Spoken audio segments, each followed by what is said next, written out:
Halo teman-teman, selamat datang kembali di channel Cerpen Remaja. Di konten kali ini, saya akan membahas cerita tentang horor yang berjudul Gerbang Menuju Dunia Lain di Alas Purwo. Sebelum lanjut ke cerita, alangkah baiknya teman-teman subscribe dan like video ini, agar channel ini lebih berkembang lagi dan lebih semangat membuat konten-konten selanjutnya.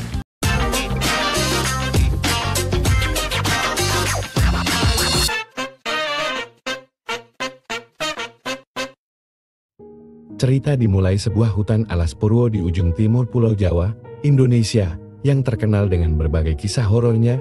Hutan ini tidak hanya menyimpan keindahan alam yang luar biasa, tetapi juga cerita-cerita mistis yang membuatnya menjadi salah satu tempat paling angker di Indonesia. Banyak yang percaya bahwa Alas Purwo adalah gerbang menuju dunia lain. Legenda mengatakan bahwa siapapun yang masuk ke dalam hutan ini tanpa izin atau tanpa maksud yang jelas akan hilang tanpa jejak. Penduduk setempat sering menceritakan kisah orang-orang yang hilang setelah mencoba menjelajah hutan ini dan tak pernah ditemukan kembali. Alas Purwo juga dipercaya sebagai tempat berkumpulnya para makhluk gaib dan tempat tinggal Raja Yin. Konon, di dalam hutan ini terdapat sebuah istana gaib yang tidak terlihat oleh mata manusia biasa. Mereka yang memiliki kemampuan spiritual tertentu mungkin bisa merasakan kehadiran istana ini atau bahkan melihatnya. Tempat ini sering dijadikan lokasi untuk berbagai ritual klinik dan pesugihan. Banyak orang datang ke Alas Purwo untuk mencari kekayaan atau kekuatan spiritual melalui ritual-ritual yang dilakukan di tempat-tempat keramat di dalam hutan. Namun, banyak juga yang mengalami hal-hal mengerikan setelah melakukan ritual di sana. Banyak saksi mata yang mengaku mendengar suara-suara aneh, seperti langkah kaki, suara tangisan, atau bahkan suara gamelan di dalam hutan.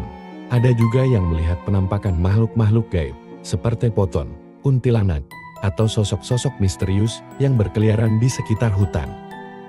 Selain cerita mistis, Alas Purwo juga dikenal karena kondisi alamnya yang bisa berubah dengan cepat dan menjadi sangat menakutkan. Banyak yang melaporkan perubahan cuaca yang tiba-tiba, kabut tebal yang datang tanpa peringatan, dan suara-suara alam yang terdengar seperti mengerang atau berbisik. Penduduk setempat sering memberikan berbagai pantangan bagi siapa saja yang ingin memasuki Alas Purwo, misalnya, tidak boleh berbicara sembarangan, atau menunjukkan sikap tidak sopan. Konon, melanggar pantangan-pantangan ini bisa membuat pengunjung mengalami hal-hal buruk atau bahkan hilang di dalam hutan. Salah satu tempat yang paling angker di Alas Purwo adalah Goa Istana. Goa ini dipercaya sebagai tempat tinggal para jin dan makhluk halus lainnya. Banyak orang yang mencoba masuk ke goa ini mengalami berbagai kejadian aneh dan menakutkan, seperti merasa diawasi, mendengar suara-suara misterius, atau bahkan melihat penampakan. Alas Purwo memang menyimpan banyak misteri yang belum terpecahkan dan menjadi daya tarik tersendiri bagi mereka yang menyukai hal-hal berbau horor dan mistis. Namun, bagi yang ingin mengunjungi hutan ini, disarankan untuk selalu berhati-hati dan menghormati kepercayaan serta adat istiadat setempat. Baiklah, di sini saya akan menceritakan sedikit cerita fiktif yang berhubungan dengan Alas Purwo. Sebelum lanjut ke ceritanya, jangan lupa untuk mensupport channel kami dengan cara subrek, like, dan komen. Kalau kalian ada cerita yang lebih menarik, bisa komen di bawah ini. Cerita dimulai dengan seorang mahasiswa arkeologi. Dia bernama Banyu. Banyu selalu tertarik pada misteri dan sejarah. Ketika mendengar tentang Alas Purwo, hutan yang penuh misteri dan legenda, dia merasa terpanggil untuk menjelajahinya. Bersama 3 temannya, Dinda, Arman, dan Siska, mereka memutuskan untuk menghabiskan akhir pekan mereka di hutan tersebut, berharap menemukan sesuatu yang menarik untuk penelitian mereka. Pagi itu, mereka berempat tiba di pintu masuk Alas Purwo.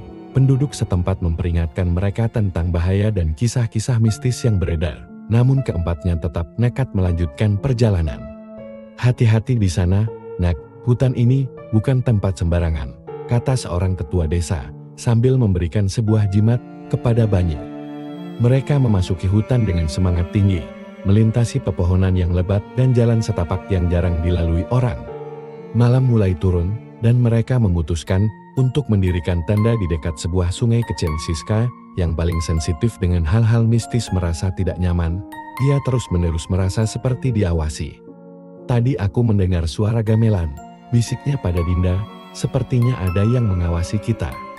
Dinda hanya tertawa dan menganggapnya bercanda. Namun, malam itu, mereka semua terbangun oleh suara gamelan yang sayup-sayup terdengar dari dalam hutan. Keesokan harinya, mereka melanjutkan perjalanan dan menemukan sebuah goa besar yang tampak sangat tua. Di pintu masuk goa, terdapat ukiran-ukiran kuno yang tidak mereka kenali. Rasa penasaran membawa mereka masuk ke dalam goa. "Ini bisa jadi penemuan besar," kata Banyu bersemangat. Namun, semakin dalam mereka masuk, suasana semakin mencekam. Udara di dalam goa terasa dingin dan lembab. Mereka mulai mendengar bisikan-bisikan aneh yang sepertinya berasal dari dinding-dinding goa. Di tengah kegelapan goa, tiba-tiba Siska hilang. Dinda, Arman, dan Banyu mencari-cari namun tidak menemukan jejaknya. Mereka hanya menemukan selai sal yang biasa dipakai Siska di lantai goa. "Dia tidak mungkin pergi begitu saja," ujar Arman cemas. "Kita harus mencarinya." Mereka memutuskan untuk keluar dari goa dan mencari bantuan. Namun, ketika keluar, mereka mendapati bahwa malam telah tiba dan jalan keluar dari hutan tampak berbeda, seperti ada kekuatan gaib yang mengubah jalur. Malam itu, di tengah upaya mereka mencari jalan keluar, mereka mulai melihat penampakan-penampakan mengerikan, sosok-sosok putih berambut panjang, suara-suara aneh, dan bayangan-bayangan hitam yang bergerak cepat. "Kita harus keluar dari sini sekarang juga," teriak Dinda. Namun, semakin mereka mencoba, semakin tersesat mereka di dalam hutan. Hutan seakan-akan menutup jalan keluar mereka. Di tengah keputusasaan, mereka bertemu dengan seorang lelaki tua berpakaian tradisional yang muncul entah dari mana. Lelaki itu mengaku sebagai penjaga hutan dan bersedia membantu mereka keluar. "Kalian tidak seharusnya berada di sini," katanya dengan suara serak. "Alas Purwo bukan tempat untuk orang-orang biasa." Lelaki tua itu membawa mereka kembali ke gua tempat mereka kehilangan Siska. Di sana, dia melakukan sebuah ritual dengan jimat yang diberikan kepada Banyu. Perlahan, Siska muncul dari kegelapan, terlihat lelang namun tidak terluka. Dengan bantuan lelaki tua itu, mereka akhirnya berhasil keluar dari hutan. Ketika sampai di desa, mereka berterima kasih kepada lelaki tua itu. Namun, penduduk desa terkejut ketika mendengar cerita mereka. "Tidak ada penjaga hutan di Alas Purwo," kata seorang penduduk. Lelaki tua itu mungkin adalah salah satu penghuni gaib hutan. Mereka kembali ke kota dengan membawa pengalaman yang tak terlupakan dan penuh misteri. Banyu menyimpan jimat itu sebagai pengingat bahwa ada hal-hal yang lebih besar dan tak terlihat di dunia ini. Setelah kembali dari Alas Purwo, kehidupan mereka tampak kembali normal. Namun, tidak ada satu hari pun yang berlalu tanpa mereka memikirkan kejadian di hutan itu.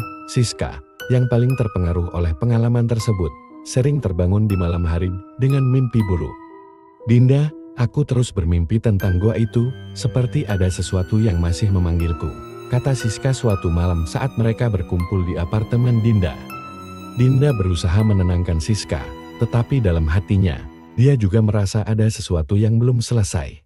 Suatu hari, Banyu menerima sebuah surat misterius tanpa pengirim. Di dalamnya, terdapat tulisan tangan yang rapi. "Ada hal yang belum kalian selesaikan, kembalilah dan temukan jawaban di tempat kalian mulai."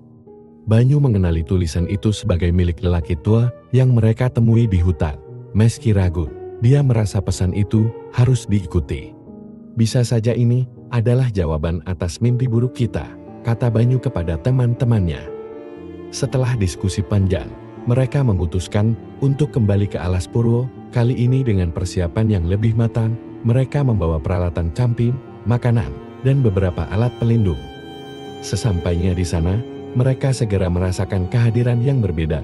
Hutan tampak lebih gelap dan sunyi dari sebelumnya. Mereka menuju gua tempat Siska hilang, berharap menemukan petunjuk yang hilang. Ketika mereka memasuki gua, suara-suara aneh kembali terdengar. Namun kali ini lebih jelas. Mereka mengikuti suara itu sampai ke bagian terdalam gua. Di sana, mereka menemukan sebuah ruang besar dengan altar kuno di tengahnya. Di altar itu, terdapat simbol-simbol yang sama dengan yang ada di jimat Banyu. Ketika Banyu meletakkan jimat itu di altar, sebuah pintu rahasia terbuka. memperlihatkan ruangan kecil dengan patung dan prasasti kuno. Prasasti itu berisi tulisan kuno yang menjelaskan tentang ritual yang harus dilakukan untuk menenangkan roh-roh penghuni hutan. Mereka menyadari bahwa pengalaman buruk mereka adalah akibat dari gangguan terhadap keseimbangan alam di hutan itu. Ada ritual yang belum selesai, kita harus menyelesaikannya agar roh-roh indah tenang, kata Banyu. Mereka mengikuti instruksi di prasasti, melakukan ritual dengan penuh kehati-hatian. Ketika ritual selesai, hutan mulai terasa lebih ringan dan suara-suara aneh hilang. Setelah ritual, mereka merasa hutan menerima mereka dengan lebih ramah. Dalam perjalanan keluar, mereka melihat banyak tanda kehidupan yang sebelumnya tidak ada. Burung berkicau, aliran sungai yang tenang, dan hewan-hewan kecil yang bermain di sekitar. Penduduk desa menyambut mereka dengan rasa hormat, menyadari bahwa mereka telah melakukan sesuatu yang penting. Tetua desa memberi mereka berkat dan nasihat untuk kembali dengan hati-hati.